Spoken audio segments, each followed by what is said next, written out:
Bibigay ako ng aking honest na review about dito sa Habibi Skin Essential Habibi Babad Soap. Kasi nga nagamit ko na siya for 1 week. Hi guys! Welcome back to my YouTube channel. This is me again, Eva. And for today's video, magbibigay ako guys ng aking review about dito sa ginamit ko na sabon. Kasi nga always ko siyang nakikita sa Facebook. Tapos, makita ko talaga na masyadong confident and ang lakas talaga ng loob mag-share ng, tawag nito ng CEO nito guys, ng may-ari nito. Ang may-ari nito guys ay, binabash kasi siya kasi maitim. Tapos, pero ma-feel ko sa kanya kapag nakita ko siya na parang ang taas ng confidence niya sa kanyang product.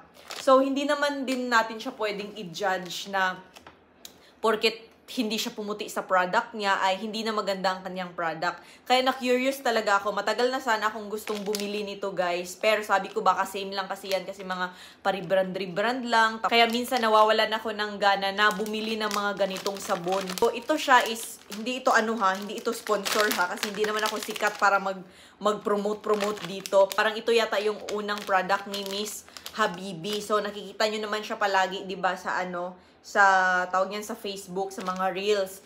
Ang laman nitong sabon guys, 3 pieces siya, pero ito, na-cut ko na ito siya, and ito na lang yung naiwan. Matagal naman siyang maubos. Binigay ko kasi sa aking mother yung isa, and yung isa naman is kinat ko, binigay ko sa aking sister para matry nila. Tapos ito na lang yung naiwan sa akin. Then 1 week na yung nakalipas. Tipid siyang gamitin. Nabili ko ito siya ng 160 pesos sa Shopee. Dito lang ako sa Davao bumili, kaya free delivery na siya kasi nga 11/11 ko siya binili guys. So dahil 1 week na, gusto ko talagang magbigay ng review sa paggamit ko nito for 1 week. Early pa ang 1 week guys. Wala namang magic. Pero dahil meron na akong mga na-observe, gusto ko siyang i-share sa inyo. Nag-try lang talaga ako nito kasi always kong nakikita sa mga review, sa mga feedback, at ini-explain talaga ng may-ari na si Miss Habibi na nakakawala daw siya ng body odor, nakakawala siya ng underarm odor, ganyan. So una, i-describe ko yung amoy ng product kung nagustuhan ko ba siya.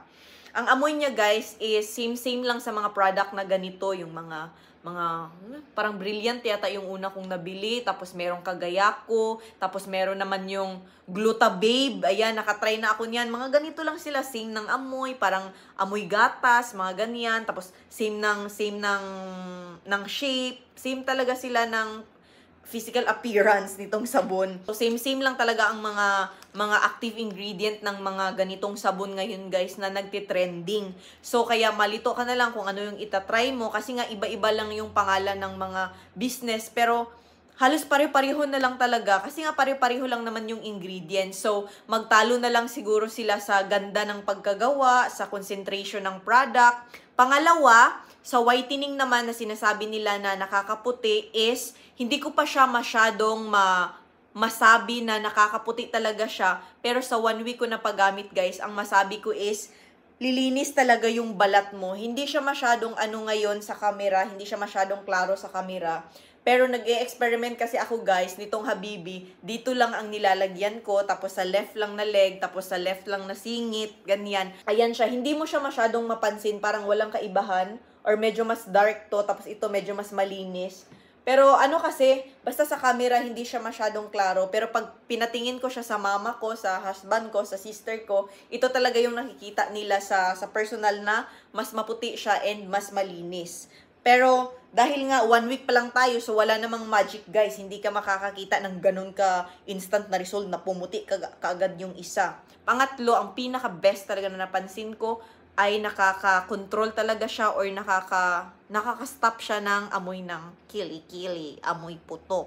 And especially sa may mga body odor and mga mabahong paa. Ayun. Hindi ko ito pinopromote kasi nga, bakit ko naman ipopromote guys? Hindi naman ako sikat, hindi naman ako binayaran.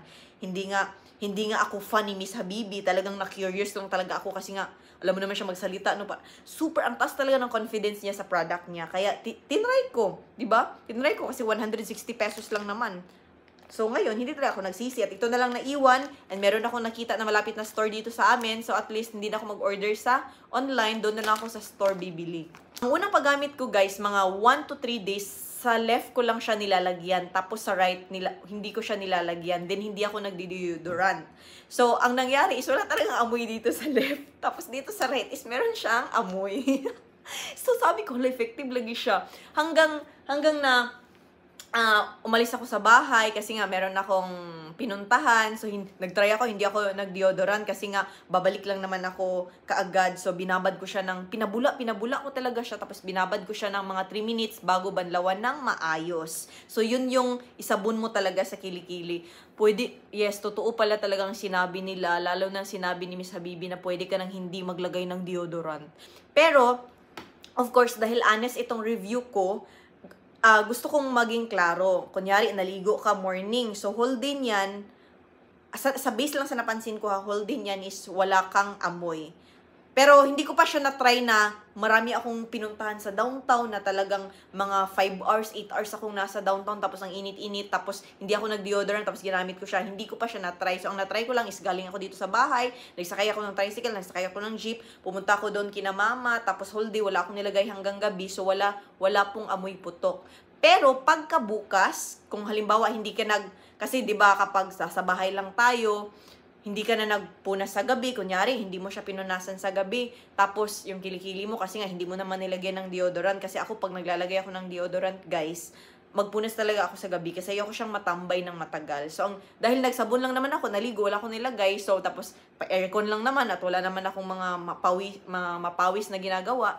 So, may minsan na, hindi na ako naghugas ng kilikili sa mukha na lang, sa mga ibang, party ng katawan. So, Pagkabukas pagising mo, tapos siguro hanggang mga 10 AM kapag hindi ka pa naligo. So, ayun na, medyo nangangamoy na siya. Ayan, meron na siyang amoy.